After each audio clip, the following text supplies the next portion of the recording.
under the same roof, we share the love, embracing the differences like hand in glove. Spreading peace and joy, it's a beautiful sight. Together we shine in each other's light. And now we stand in love's pure mind. Watching the world in love light. Hearts beating in our peaceful flight. Colors of harmony, painting a night. United we stand in love's pure mind.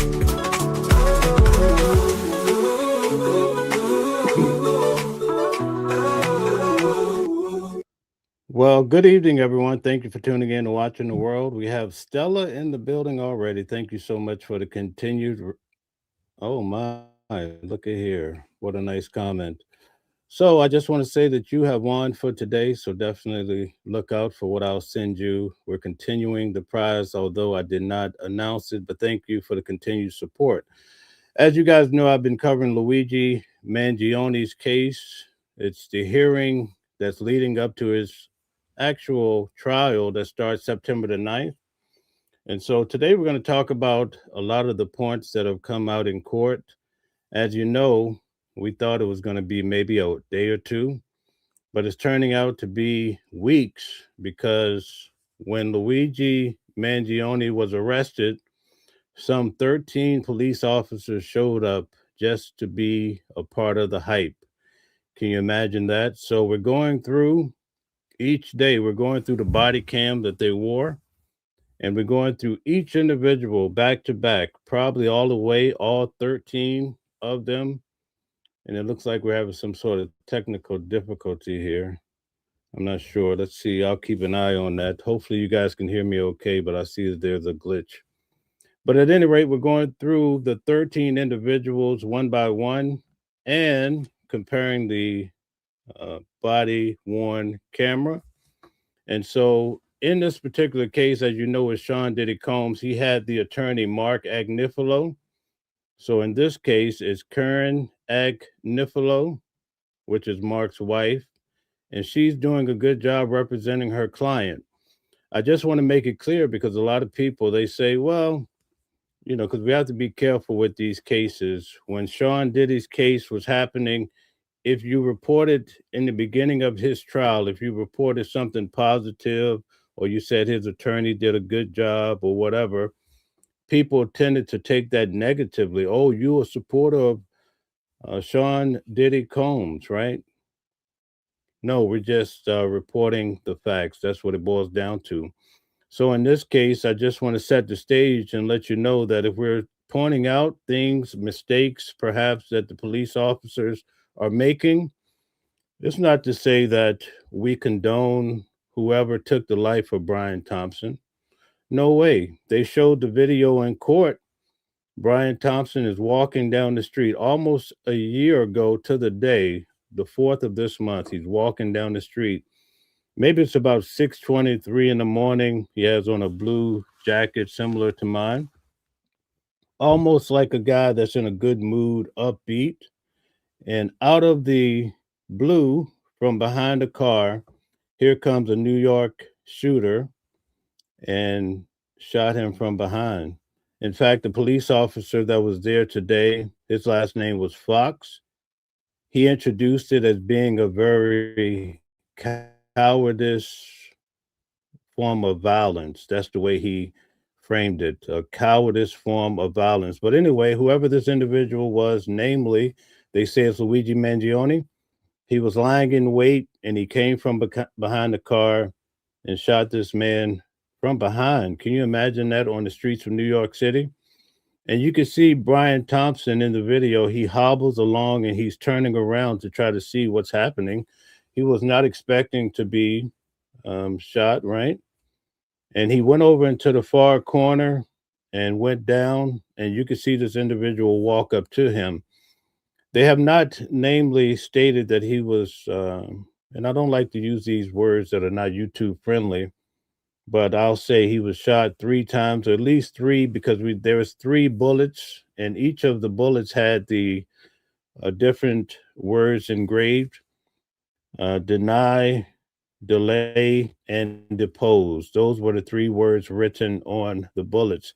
In fact, we're starting to see that as a trend because you know what happened with Charlie Kirk, the individual that went on top of the building and unalived him from the rooftop. He also wrote words, he engraved words on the bullets as well.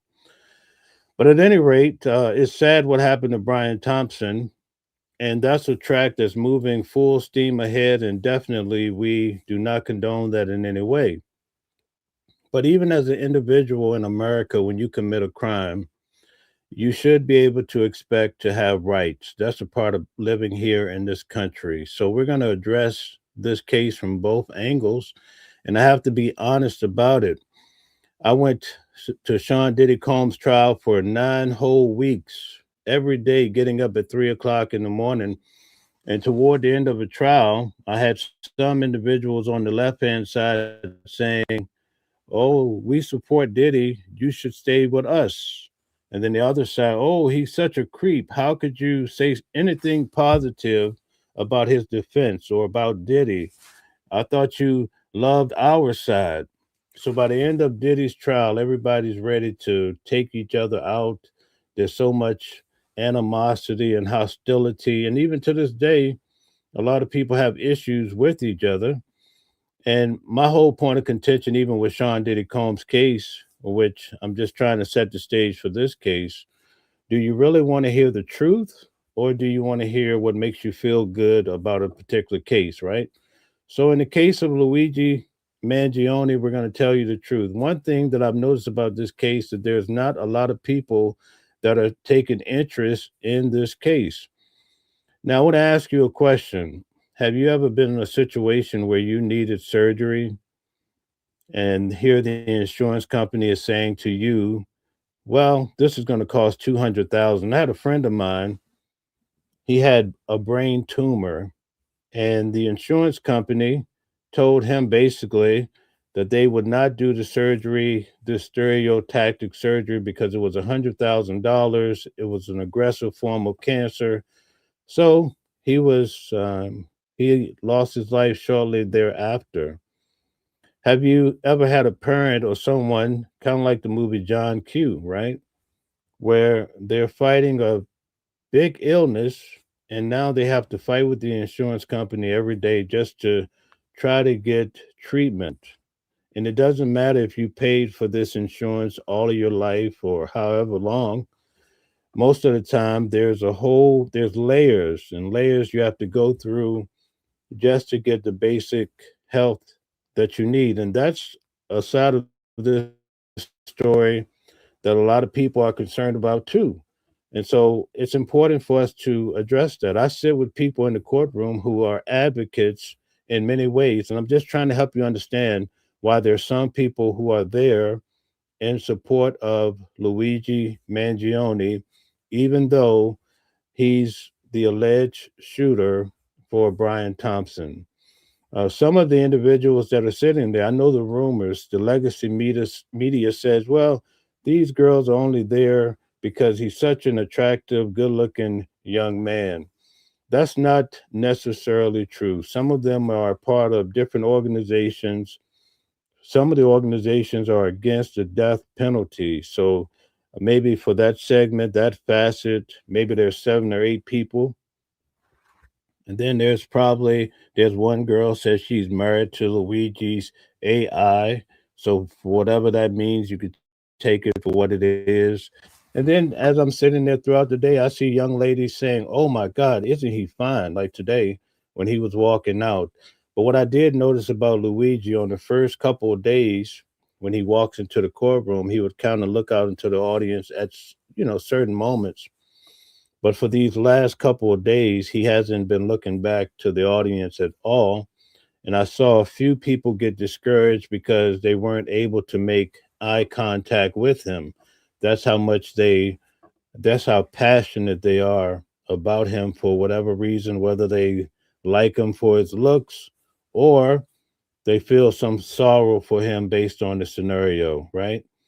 Also, I've observed individuals sitting next to me that every morning when Luigi, unlike Sean Diddy Combs, when Luigi comes out and he takes his seat, they have three photographers. It typically changes. Maybe there's one constant guy, but they take photos of Luigi, and you guys probably see those photos throughout the day. Each day they release those photos.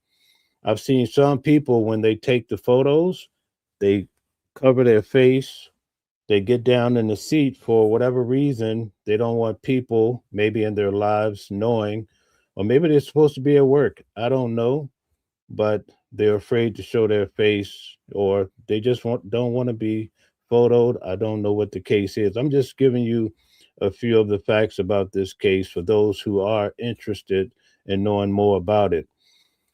The big point of contention in regards to this case that I want to point out is that the police officers in this case are really taking on big heat. And I can tell you that the legacy media is not really reporting on it. And guys, I'm going to get to the comments in 1 second, though. Um, the legacy media is not telling you how much Karen Agnifilo, who's representing Luigi Mangione, I'm just checking something here, how she has really dismantled each of these officers that have come in. Basically, the call came in, I believe it was on December the 9th, in regards to there's a man sitting in McDonald's lobby and he looks like the New York shooter.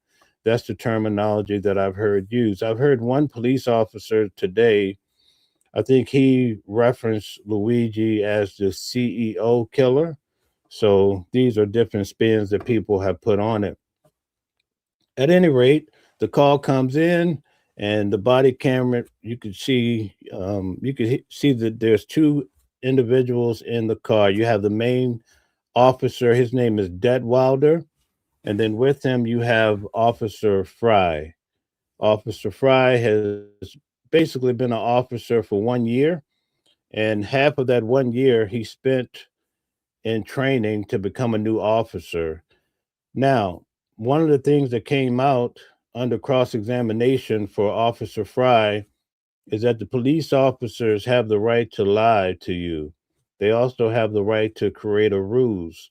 And I think this is a point that a lot of people take, they don't like it, especially sitting in the courtroom, because you get to hear how the officers can come up with all of these little gimmicks to get you or to get the American citizen to confess, or whatever angle they're trying to get to.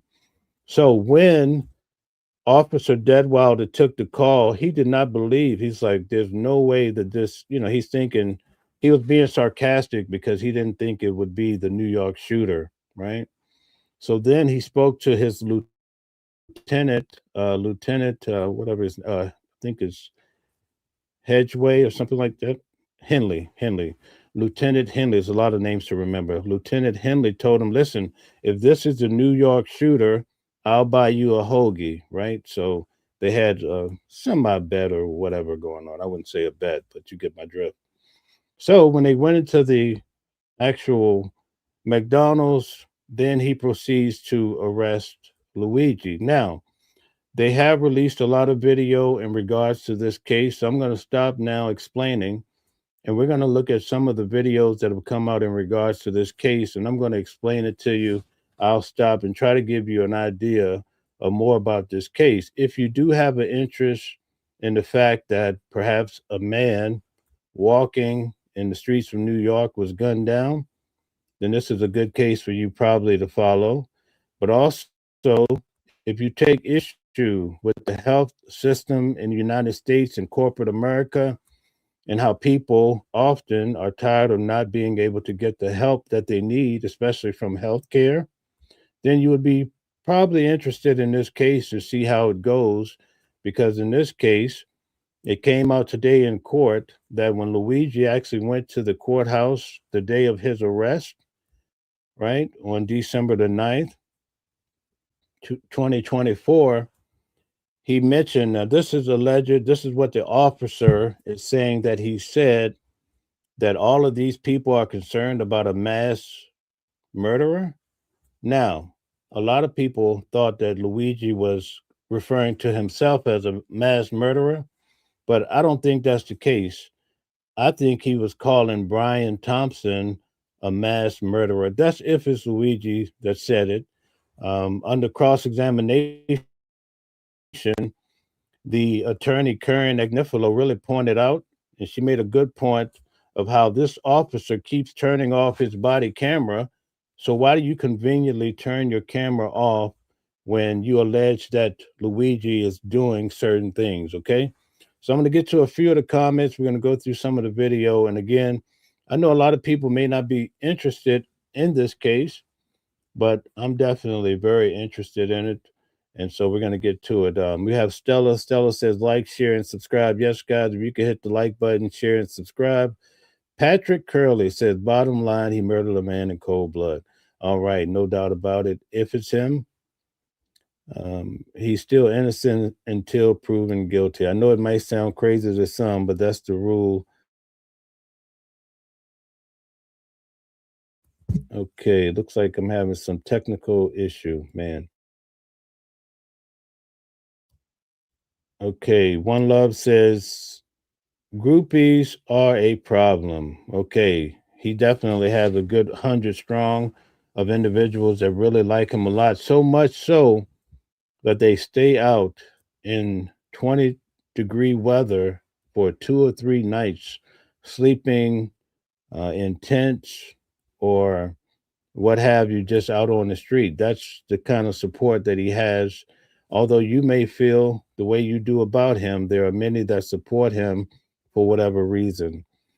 Norfolk says, embrace being bald. That hat looks dumb. Okay, thank you, Norfolk. I appreciate your great comment. All right, Stella says, let's double tap the screen to like the show. Thank you. And guys, I read all the comments, even if they're a little bit on the silly side.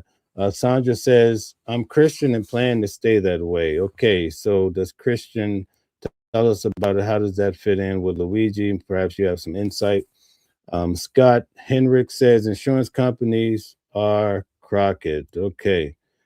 A lot of people feel that way. A lot of people have felt the heat from it. Okay, Islam. God is one creator. It's one. Jesus, he's the prophet. He's delivered to worship one. God, I call you, everyone, to read the Quran and come to Islam to worship alone. Okay, all right. So we have someone here from Islam. We welcome everybody. AI Smart Cities, nice to have you here. It says, what is Luigi's family's net worth? Well, according to rumors, they are of great means, but I cannot answer that question. I have not thoroughly researched it, so I won't delve into it. Okay. Stella says, welcome in and thank you for joining the Watching the World 777. Please be respectful to the host and everyone in the chat. Don't forget to like, share, and subscribe to the channel. Okay. Very good. So before we move on, I just want to make sure that there's no, okay, we have Mark in the building. Okay, so if you really following this case, put a 1 in the chat. I'm just trying to see who's really paying attention to this case. And Stella, I'll leave it up to you. If you want to get rid of the trolls, that's on you, but I'm not bothered by it. All right, so even though we're having technical difficulties, I'm going to try to play this video, guys. We'll see what happens here. Let's tune in. There was a major update in the pretrial hearing of Luigi Mangione, exactly 1 year to the day since he was arrested at a Pennsylvania McDonald's. A police officer just testifying in a New York court about statements Mangione. Okay, so from this particular shot, you can see that they've started the arrest process for Luigi Mangione. He was actually sitting in this corner. And just think about it, in this particular frame, look at how many officers you can count. 1, 2, 3, 4, 5, at least 7 officers arrived within 20 minutes. I'd say within 40 minutes, you had 13 officers. And it came out in court that they have less than 30 officers that patrol throughout the morning. And roughly half of them were standing in McDonald's and the defense is doing a good job trying to show that they were trying to receive some sort of clout. But at any rate, let's keep moving. He made about the large media presence outside of the Altoona, Pennsylvania courtroom where he made his first appearance. News Nation's Jessica Cartelia is covering the case, is live in New York. Jessica, what's new today? Well, Nicole, the biggest moment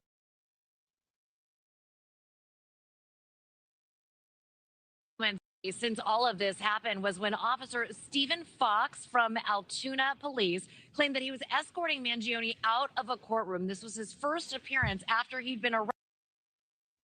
Okay, so this is his main attorney. Her name is Karen Agnifilo. Again, I told you she's the wife of Mark Agnifilo, who represented Sean Diddy Combs. This is what Luigi had on today. So this is all from today. This is his secondary attorney sitting here to the left, and you can see the court officers that bring him in. These two bring him in each morning, and every time he has to come in and out of court. Arrested when the accused shooter seemingly called himself a mass murderer. Officer Fox was being questioned by Assistant DA Joel Seidman, who.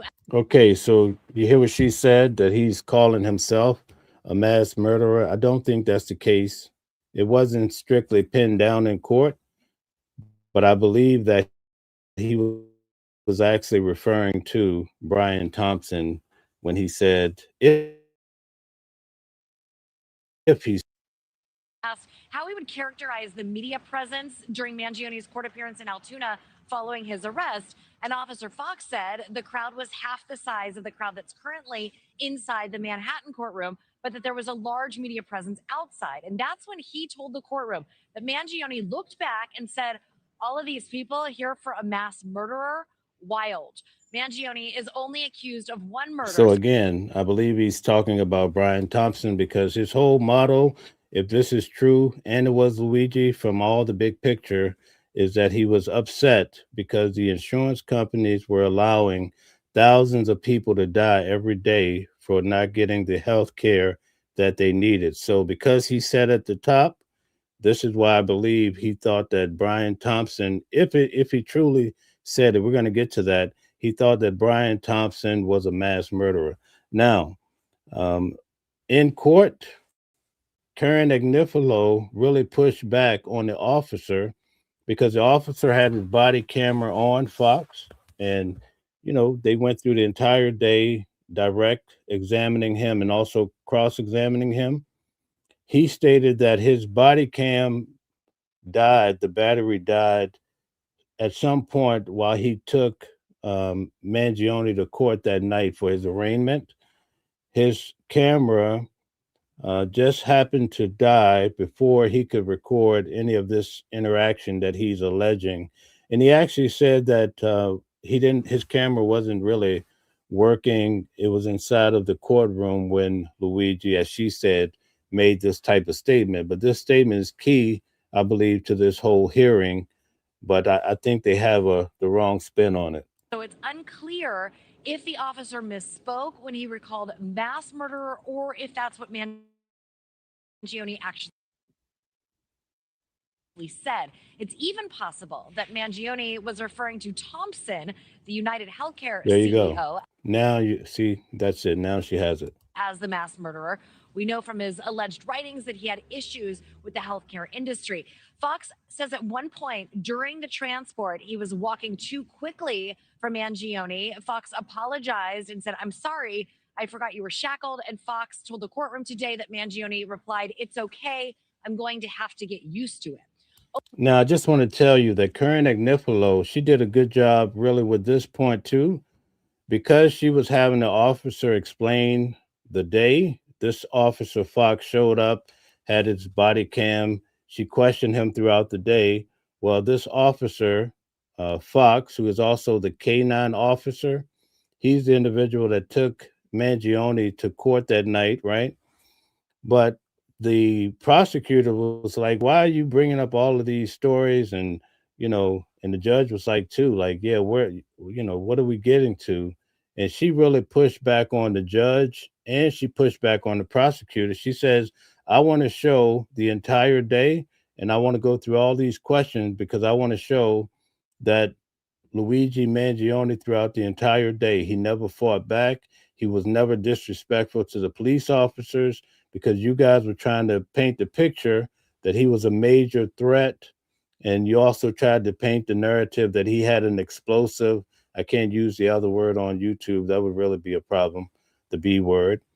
So these are all the facts. But when I tell you his attorney is solid, she's really good at what she does. Overnight, more evidence was released, including scraps of paper with an alleged escape plan that Mangione had written. So they showed this paperwork. This came out of his black book bag as well. That included a map of Pittsburgh and the surrounding states, and then red-eye flights out of Pennsylvania as well.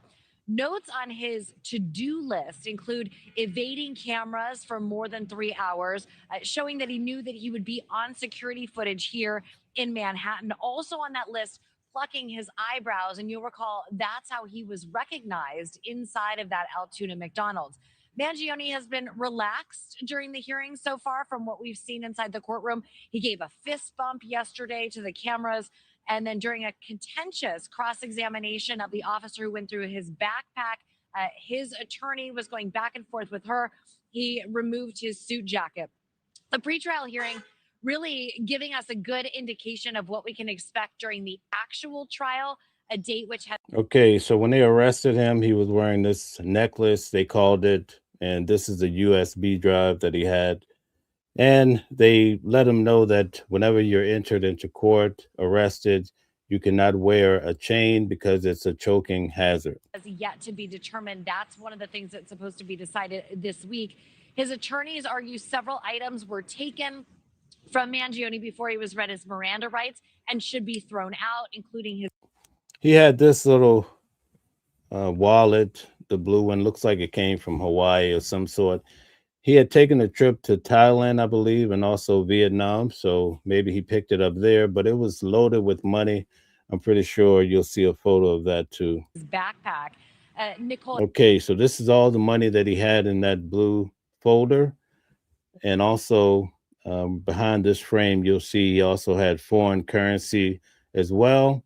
And one of the correctional officers on day one made the statement that Luigi confessed basically to having a printed gun, said he also had foreign currency, and that he was a foreign spy. So this is what the officer is claiming that Luigi told him. But ironically, this officer never told anyone else in regards to this. He just all of a sudden thought of it when it's time to come to court. So there's a lot of issues here with the officers. And the problem is there's 13 different officers, and as each one come in, the defense is really shredding them to pieces, showing that their stories are not even solid. It's really insane when you really think about that they're officers. His defense team is also moving to suppress a ghost gun and a red journal that were inside. So this is the printed gun. They call it the ghost gun because it has no serial number. Looks very similar, though, I will say, to the gun that we see in the video, but it's hard to pin it down. So we leave that to the professionals. We'll see what happens with this case. His backpack, prosecutors saying that that journal contains a lot of negative writing about health insurers. All right, so Jessica, what are the chances that the backpack will be thrown out as evidence? Yeah, good question, because everything seems to be centered around this backpack, right? At one point, you hear the Altoona Police Department officers talking on their...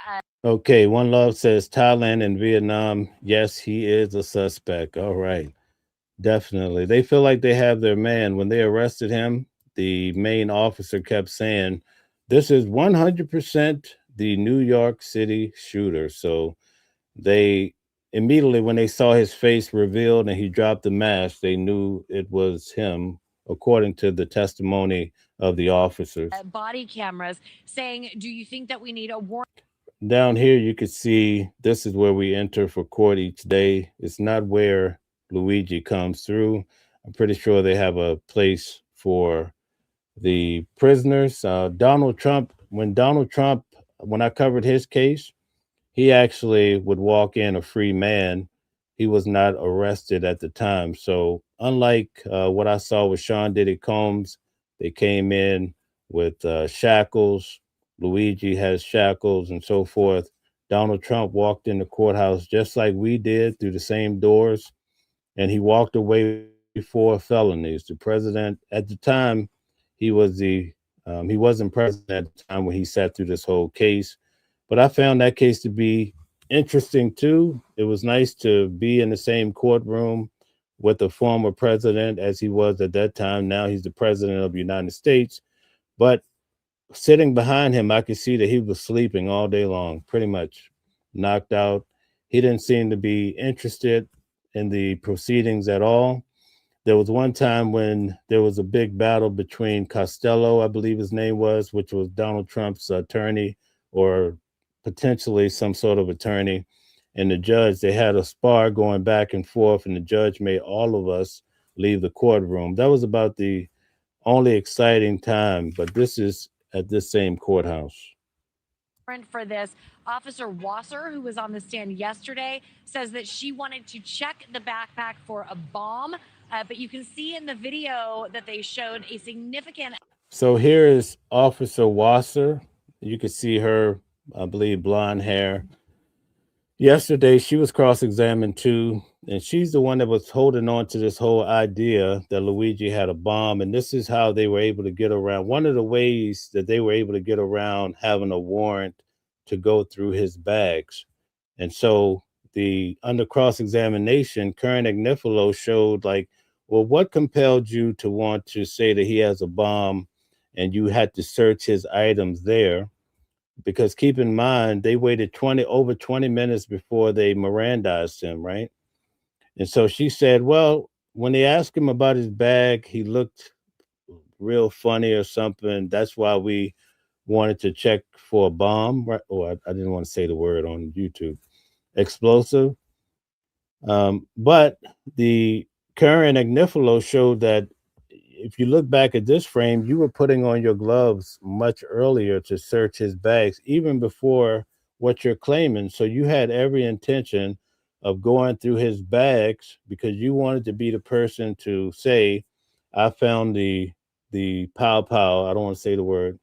I found the pow pow from Luigi Mangione. You see what I'm saying? So even though the officers are coming in, they feel strong. I watch each of them take the heat and pressure because Karen Agnifilo is one hell of an attorney. I'll tell you that right now. Amount of time elapses during the arrest and before she actually goes inside the backpack, suggesting, according to the defense, that there really wasn't an urgency. So you can see she has her gloves on. She's checking through the bag. She did find the bullets, but they did not find the pow pow, right? Until all of a sudden, when they came to the precinct, she's like, oh, and he has pow pow too, right? So Karen Agnifilo showed how perhaps they had stopped along the way because originally the officer today named Fox, he took all of the book bag and they also had a big McDonald's bag with all of the incidentals for Luigi Mangione.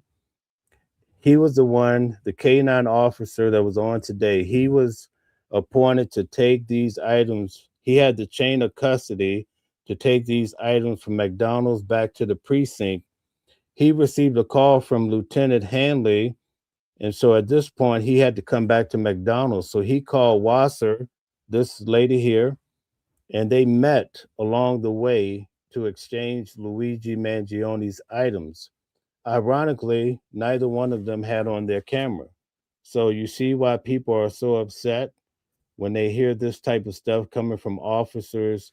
According, I guess, to the rule book and also the chain of custody, a lot of people are saying it would have been wise to have their cameras on showing every inch of the way so that people couldn't say if Mangione says something went missing, you would at least have Mangione being there when the items were opened up, and then you'd have the camera trace all the way back to the precinct or to the jail. So when they exchange the items, the argument of Karen Agnifilo is that they went through Luigi's stuff on side the road or wherever they met, and that's when they found the pow pow, right? So she's making strong arguments that look very suspect and also making people question the activities or the involvement of officers. Because at some point in time, you're going to know someone that gets arrested. And it's good to know how these things work. So when you go to these type of cases, you learn a lot of details. Agency. Officer Wasser also testified that what she did was a search incident to an arrest, which is in fact legal. The prosecution clarified that multiple. So let me explain, and we're going to have the criminal defense attorney Calvin explain this on Sunday. But she did a search incident to arrest. So basically, when you do that, and basically they said whenever they arrest someone, they have this search incident to arrest. So basically, they can go through your stuff.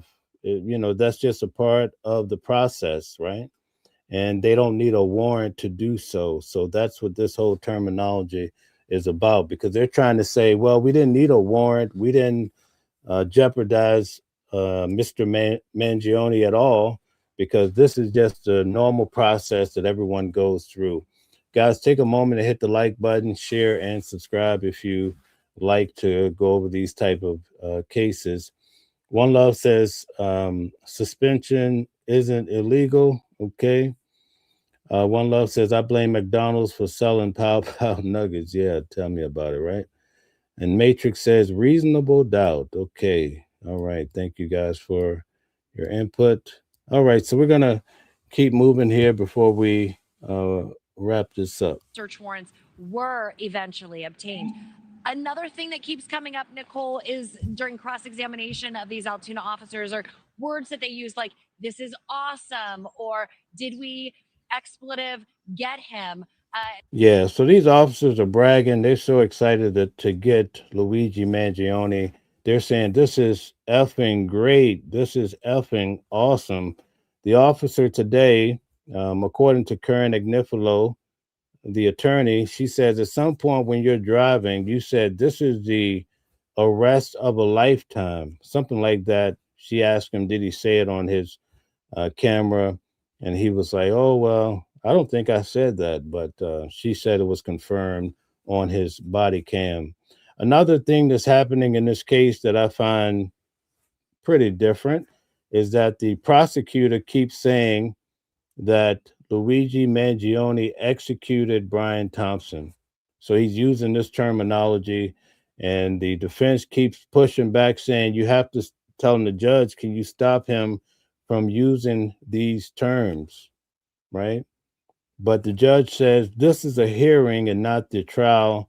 And he reprimanded the prosecutor or told him that during the trial, you can't use the terminology of, uh, execution or manifesto, because Luigi Mangione, probably on the next video, you'll see he had a little red journal, and the prosecutor keeps saying manifesto, manifesto.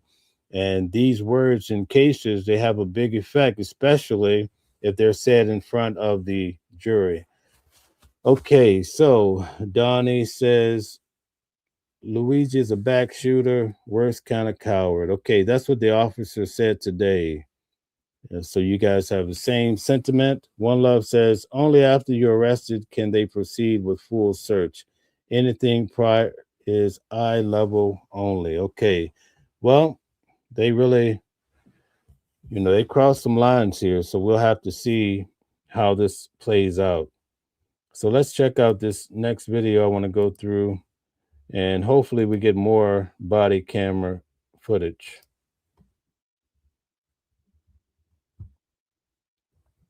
So this footage here is while they're driving in the car, I guess, taking the call. There's no sound with this one, perhaps. Okay.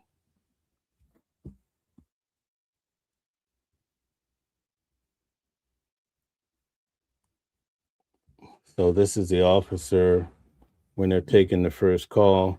You can see the two officers in the car. The guy that's getting out on the right-hand side, his name is Officer Fry, and the driver, He's Officer Detwilder right here. He's the main officer, and he's training Officer Fry. Right now we're looking through the vantage point of Officer Fry's body cam. And so they're walking into McDonald's. And at this point, although there's no sound, Fry says, I see Luigi sitting over there. And that's why they go in this corner. Now, the reason why we had no sound is because immediately when they turn on the body cam, there's no sound for 1 minute. So that's why we did not have sound. Okay, Stella says, enjoy what you're watching. Please like, share, and subscribe, and consider becoming a member. Okay, thank you very much. So now they're approaching the area where they think the New York shooter is sitting.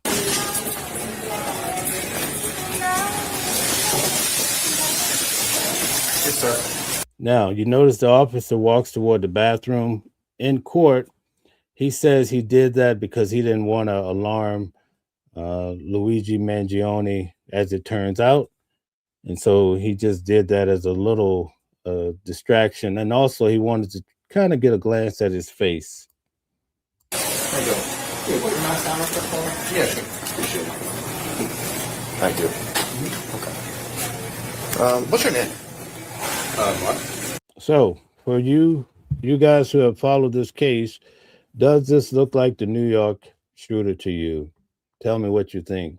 Would you think, as this officer did, 100% that this is the New York shooter based on when he pulled down his mask versus what you've seen? Now, one good point is that these officers both, and even the officer Fox today, they all state that they originally saw the New York shooter on Fox. That's the only news basically that they follow from what I could gather. What is it? Mark. Mark? Yes, sir. Mark what? Rosario. Rosario? Someone called. They thought you were suspicious. Oh, I'm sorry. Do you have your ID on you? Yeah, yes, sir. Thanks. Now, at this point, Luigi's grabbing for his ID, and it's a fake ID. So this is the first point, and this is what they're going to use to have the basis to arrest him. Probably should look like someone guilty to run the camera. Player 6, 2729 out of New Jersey.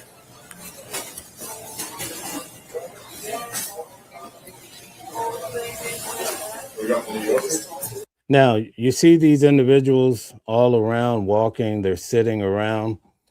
The officers try to make an argument that they're looking for an explosive, and this is the reason why they went through his items. But the defense kept showing various clips of how you let people walk around McDonald's right by the backpack. If you thought it had an explosive, why didn't you clear McDonald's? Why didn't you call the explosive squad? I don't want to use the B word. Why didn't you call the squad? Or, why didn't you take different measures? Or why didn't you take the book bag outside? You're just going to let it go off and all these innocent people be affected? So that was a point that came out. Now I want to go back a little bit. I want to show you something. Here's another issue. You see where Luigi's sitting here in the corner, right? I've been telling you guys about it. He's sitting in the corner. These two officers pretty much stand in front of him the entire time. Then you get an additional 11 officers that pretty much cloud this entire area.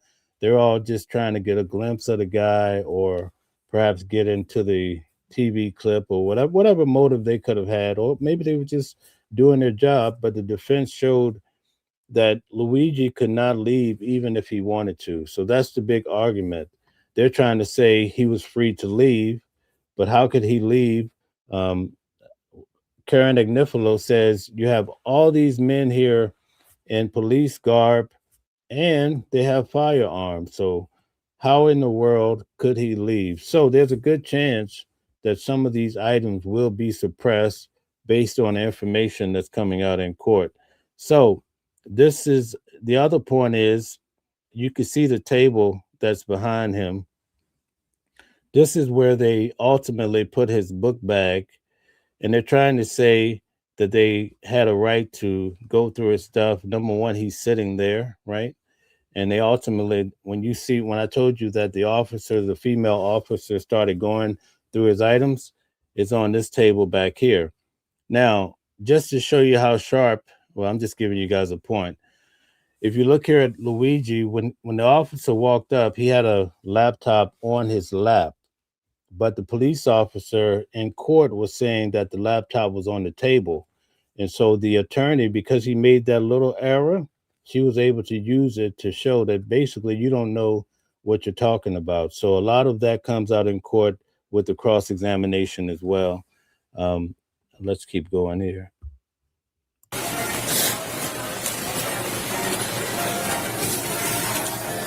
Thought she looked like someone guilty to. One Love, is New York a stop and ID state? Yes, but this is in Pennsylvania, so they have a different set of rules. Okay. Sean Bradley says because they haven't found anything yet. Okay. All right. Bordeaux says I hate lying. Okay. Holding it down, Stella. Okay, very good. One Love says suspicion is not a crime. What a great point. But as they mentioned in court, just because he was wanted in New York did not give them the right to just go and arrest him. And so the officers seem like they're trying to skirt around to say, oh, the only reason we're aggressively going after him is because he gave a fake ID. And so today, Karen Agnifilo did a really good job with the officer because she really showed how they seem to have other motives with the arrest, because the officer did find a knife, but he found it after the point of searching him. They didn't really want to say that put handcuffs on him until he said he wanted to exercise his right to be silent. It's almost like the officer was agitated. So they were like, okay, so you don't want to cooperate? Because this officer that was there today, Fox, he walked up while Luigi is sitting there, and he's asking these auxiliary questions like, why did you lie? Or why you have a fake ID? And then he was like, okay, let's Mirandize him, right? And so once he's Mirandized, they start asking him more questions. And Luigi's like, I'm not talking, basically. I want to speak to an attorney or what have you. And that's when they threw him into the handcuffs. So his attorney is doing a good job at really breaking this down and making the officers look quite bad, I must say. I know a lot of people don't want to hear that, but I'm just telling you what I observed. Okay, Sean says, because they haven't found anything yet. Okay, why you are not like me. Okay, looks like we have a few bots in here. One Love says, in New York, you're not required to show ID to police unless you're driving or suspected of a crime. If you're stopped on the street, you can politely ask if you're free to leave. But like you say, Pennsylvania, yes, indeed. 26, 27, 29 out of New Jersey.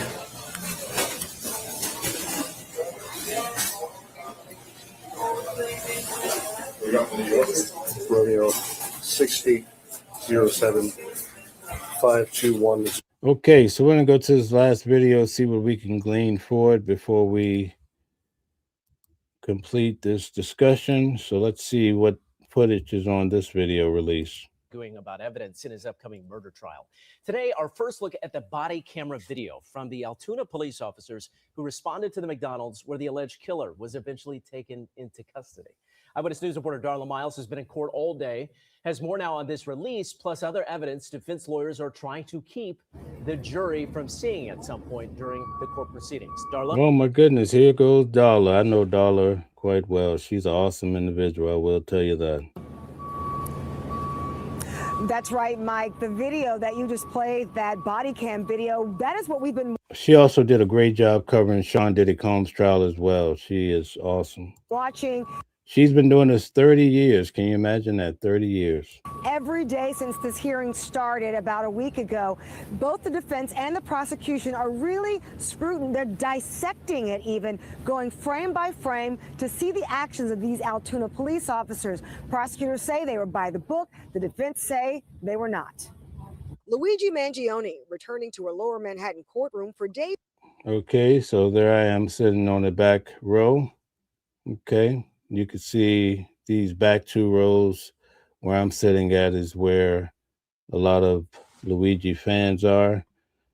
Okay, and these front rows is mostly the legal team.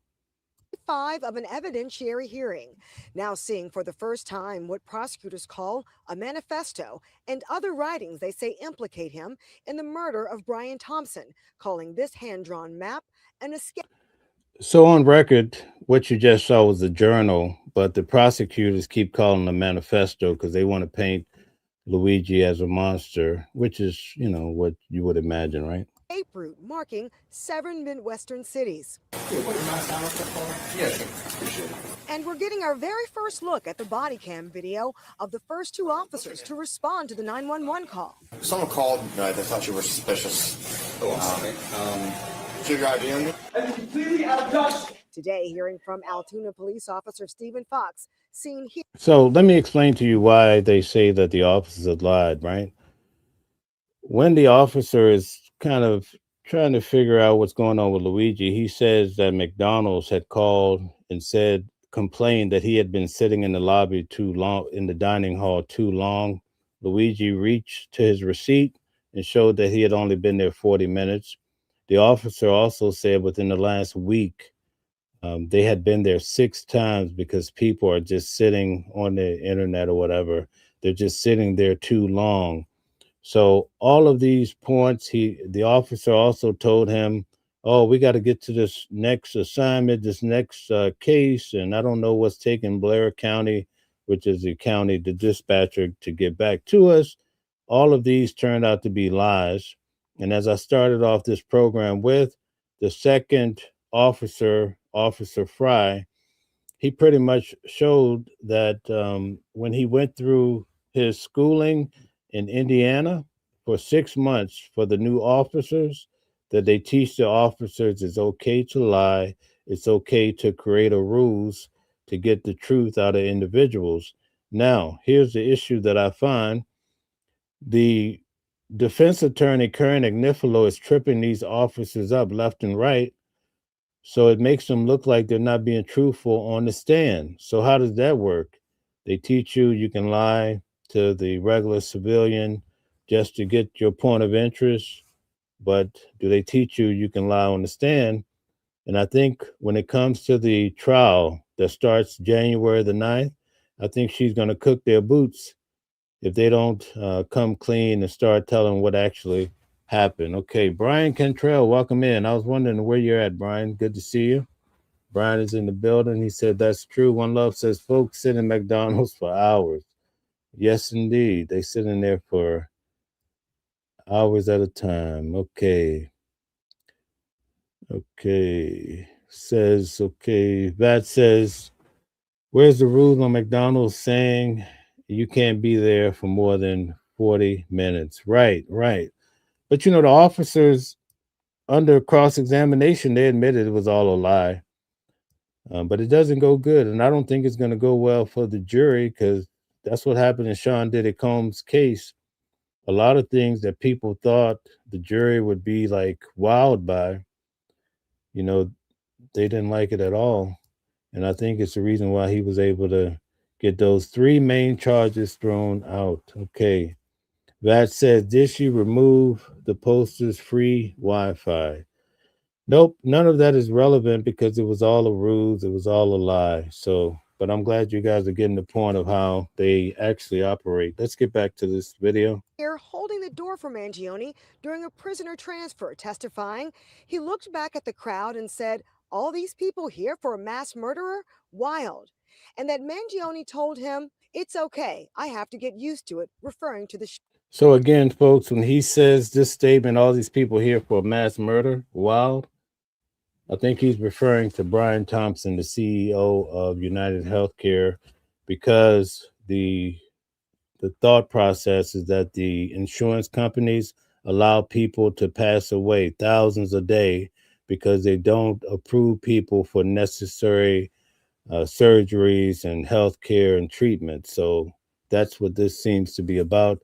Although we'll find out Shackles on his perhaps ankles. as time Fox goes. is one of the officers who responded to the 911 call at this Pennsylvania McDonald's, telling the court initially he was not convinced it was the New York City. Okay, so if you notice Luigi in this frame, he's sitting there eating. I think at this point he's eating a hash brown, but he's also eating a steak. Okay, so at some point, Officer Detwilder, he says to Luigi, "Are you eating the steak?" Luigi says, "Yes." Officer Detwilder says, "The steak is my favorite." So under cross examination, Karen Agnifilo, which is excellent attorney, she says to him, when you said that you liked the steak, were you lying or were you telling the truth? So everybody started laughing because we're used to hearing that these guys are just lying, lying, lying to Luigi. Now, that's whether you like it or not. I'm just telling you, these are some of the things that are coming out in court. Okay. So it's not a strike at the calling the police murder an officers or act of any of that. I'm just stating some of the point of interest that come out in court. violence that killed a defenseless human being. Fox is seen in body cam video putting Mangione. So you see, when he's being searched, you have 3 officers behind him. They keep showing all of these frames to show he had no way of leaving, even if he wanted to. And this is going to be a problem. And I think they might get some of the items suppressed. And if these items get suppressed, who knows what could happen. But ultimately, he has 2 cases in New York, federal in this case, and then also he has cases in Pennsylvania with 5 charges, major charges. So we'll see what happens. In handcuffs after reading him his Miranda rights and searching his backpack. Prosecutors asking, at any point did Sergeant Burns say, "Stop, stop, go get a warrant"? Fox answering, no, he did not. Did Corporal Miller say, "Stop, you need a warrant"? Again answering, no, he did not. Okay, so the warrant is the issue. Okay, Brian says, I'm sure the jury will see the video. Yes, indeed. Hello to you, Brian. Okay, One Love says his eyebrows look guilty. Oh man, One Love is too funny. All right, Brian Cantrell says One Love funny. Okay, Bordeaux says I like to give that look. LOL. Okay, Vat says little details count on the court. Okay, One Love says facts to you, Brian. Okay, all right. So let's finish this up and we'll be done for tonight. Fox is heard in body cam video asking Mangione at 9:47, "Why did you lie about your name?" Mangione answering, "I clearly shouldn't have." Then asking again at 9:49, "Why do you have a fake ID?" Mangione says, remaining silent. But Mangione's attorney insists this interaction was a violation of his constitutional rights, asking, "You were questioning him, correct?" Also criticizing how Fox Mirandized Mangione. Keeping all these rights in mind, do you wish to speak to me? You didn't say those words. Fox answering, I know there are different versions. And Fox getting a bit feisty on cross-examination about another officer on the scene asking if they needed a warrant. Fox testifying, I'm not going to sit there and continue arguing with them. I know what can be done, and they were wrong. We did not need a search warrant. So it's quite apparent that even the officers, they were arguing between each other, or they had a disagreement about whether or not to get a warrant in order to search his items. So all of this is going to play out in the trial. I've seen the Agnifilos at work, especially with Diddy's case. And one thing I noticed about Mark Agnifilo, and the reason why I think he was able to win big with Diddy is because he was able to connect with the jury. He's more of a conversationalist. He gets down on the level with the jury members. He used a lot of conversation. Sometimes I saw there was one time in Diddy's trial where he started crying. He couldn't even get his words out when he was talking about a letter that Mia had wrote Diddy. So the lawyer's actually crying in court, you know. I mean, I also saw another attorney cry. Well, when I say cry, I'm talking about, you know how it is when you get choked up, you can't get your words out. We call that crying. So Westmoreland, she did that on the final day of Diddy's trial as well, or at least, let's see, it was for his sentencing. She was actually crying for an extended period of time, maybe like 20 minutes, I counted. So all of this goes into getting your client out of trouble or setting them free. I guess that's the type of attorney you want, right? That says, is a little detail to set you free in court. Okay. One Love says, eating a steak from McDonald's would definitely check his mental health. Man, you're too funny. Candyman, shout out to you. Nice to have you here. It says, it's a private business, 1 minute, 1 hour. They have the right to have you removed. Okay. That's one way of looking at it. Okay, Eric says, I just came to remind you all that the Democrats logo is a jackass for a reason. Okay, so he had to come and let us know about the Democrats. Thank you, Eric. We couldn't do it without you. One Love says, lawyers cry in court when they see how much the bill is. Oh, my goodness.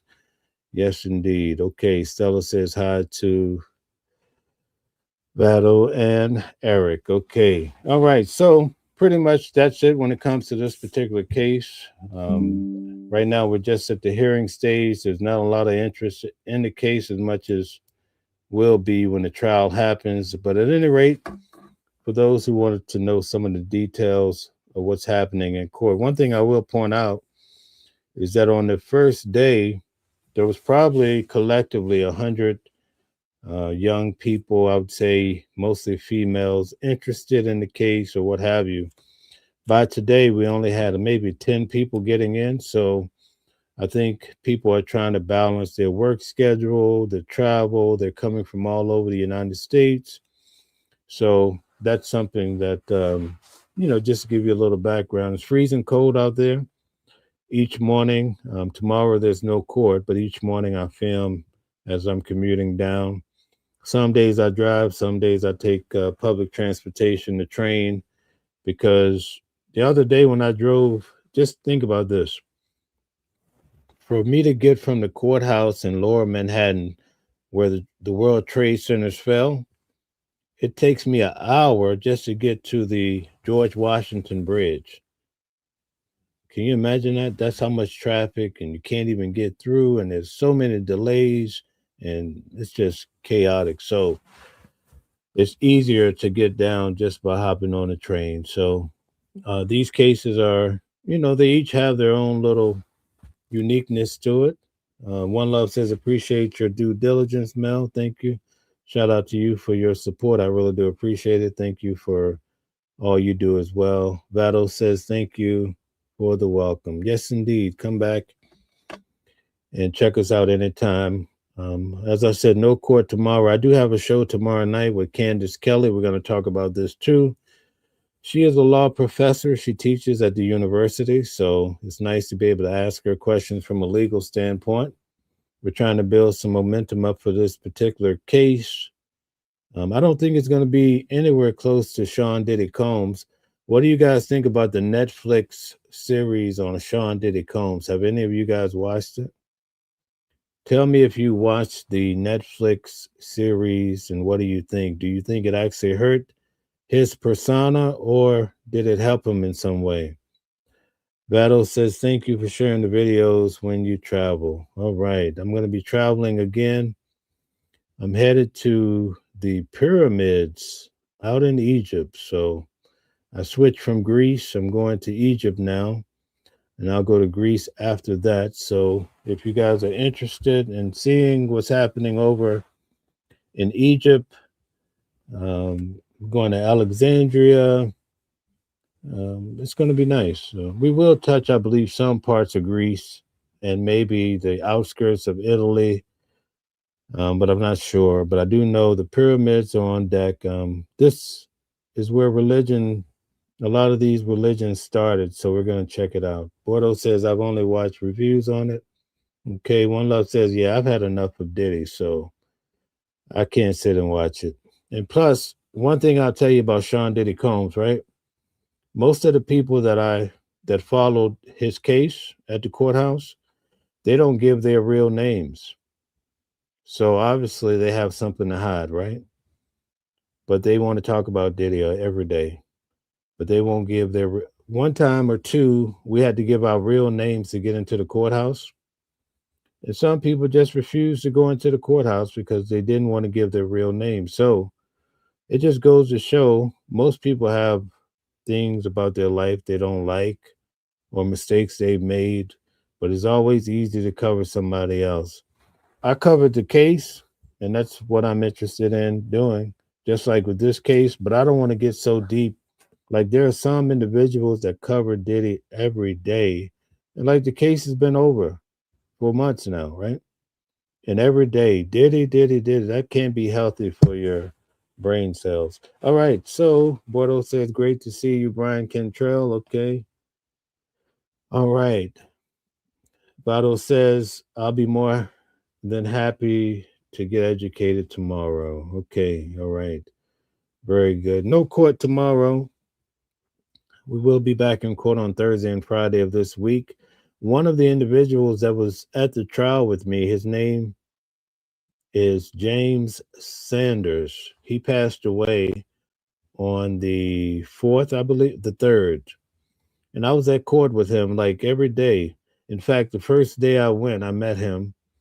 And unfortunately, he passed away. He used to be a student of Candace Kelly, who is often on this show. She's a good fixture on this show. So he passed away. We'll be going to his funeral this Saturday. So can you imagine you spend 9 weeks of your life covering Diddy's trial and whatever else, and then shortly thereafter you pass away? Life is very uncertain. You never know what tomorrow could bring, right? Bordeaux says, rest in peace. Yes, indeed. Okay. Mama Flip says, I was in court yesterday and today. The officers spend their time talking about Fox News. A K9 cop was the one who officially detained him. It's going to be Fox News cops against Luigi. Yes, indeed. That's what it's going to be. And we look forward to having Mama Flip on. Guys, go follow her channel. It's actually, Bordeaux, can you put her channel in the chat? Yeah, okay, there we go. Mama Flips. I think it's Slots, right? I think it's Mama's Flips Slots. So guys, go support her channel as well. It's nice to have her on board as well. Stella, thank you very much for that too. So she was in court, Mama Flip, so she's backing up what I was saying in regards to this case. All of these police officers basically say they watch Fox News, and that's where they gathered the pictures of Luigi Mangione, right? Isn't that something? So stay tuned tomorrow night.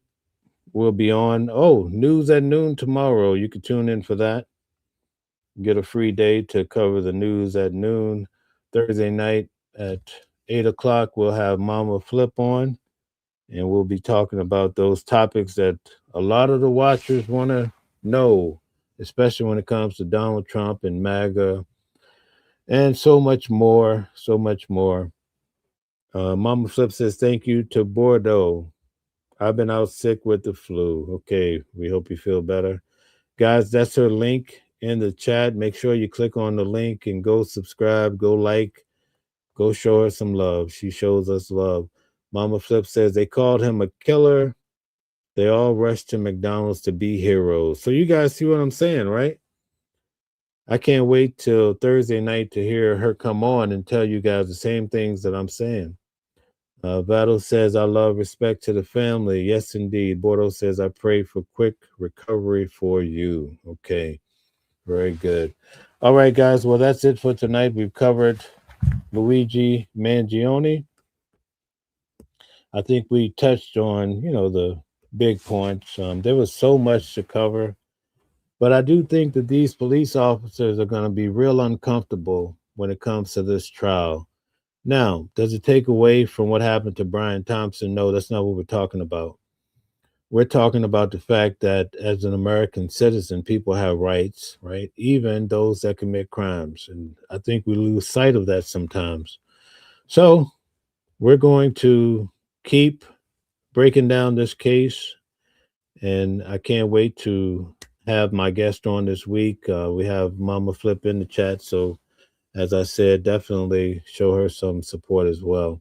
Good night to you guys. Thank you guys for tuning in with me tonight.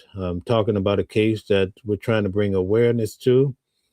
And I know there's a lot of people that have dealt with serious matters, health problems, or family members that go through cancer, diabetes, and they don't get the proper treatment, or the treatment comes too slow. And sometimes it costs people their lives. So whether you're interested in Luigi or not, I think the healthcare dilemma should be a big factor that's floating somewhere in your mind as well. But most people want to hear about what's going on with Candy and her husband getting a divorce, and what's going on with the rappers and this and that, just all this gossip, and they're not really concerned about these weightier matters that involve healthcare in this country that we live in, and also helping us to navigate through life, especially when it comes to the economy and dealing with Donald Trump. Now, I'm going to leave Donald Trump to Mama Flip when she come on Thursday. I know she will not hold back. One Love says police don't really know the Constitution or the law. Well, the officer today, Karen Agnifilo, had to ask him, do you have a law degree? Because he was trying to assert, he was just asserting himself over her as to different cases and people, places, and things. But she really humbled him. Bordeaux says, I'm tired of gossip channels. Yes. And I think we have to get used to talking about the weightier matters, because people don't want to hear about that either. And there's, well, I won't go there, but I'll save that for another day. But a lot of people are just not interested in Luigi Mangione. I thought this case would be, really popping because of the healthcare segment. And he called himself going to fight back for the people, or for himself, and show corporate America you can't do the lowly or the poor wrong. But people just say this guy's a murderer, and they keep moving. So that's what it is, folks. Bordeaux says, I'm following what is happening with Candace. Yeah, that's another case that's out of control. And I don't know how that's going to go for her. But that's a lot of people definitely tune in for that, but I opted not to cover it. Brian Cantrell says, much respect to the chat room. God bless. Good night. All right. Bordeaux says, I'm still interested in Luigi. Me too. So that's why I'm going to cover it, especially as we approach the time of the trial. So good night, everybody. Thank you guys for tuning in. It was nice to have you. And I will be bringing you the latest updates. On Thursday, we'll be back in the courtroom, but tomorrow is business as usual. We'll cover the news at noon. Tomorrow night, we have Candace Kelly coming on at 8 o'clock to talk about Luigi. And then on Thursday night, we have Mama Flip coming on to talk about everything, especially Donald Trump and all the things that are happening in our country, right? Thank you. Be well and have a great night. Thank you. Different voices, but the same song. Living a world where we all belong. Kindness leading the way, breaking the chains. In the symphony of love, the thing remains. Embracing diversity, brighter days in sight. Watching the world sharing love and light. Hearts beat as one in our peaceful flight. Colors of harmony, painting the night. United we stand in love's pure might.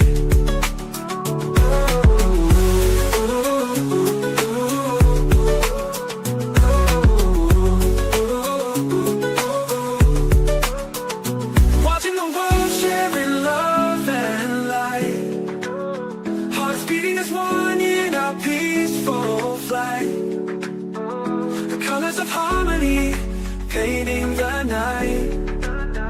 United we stand in love's pure might.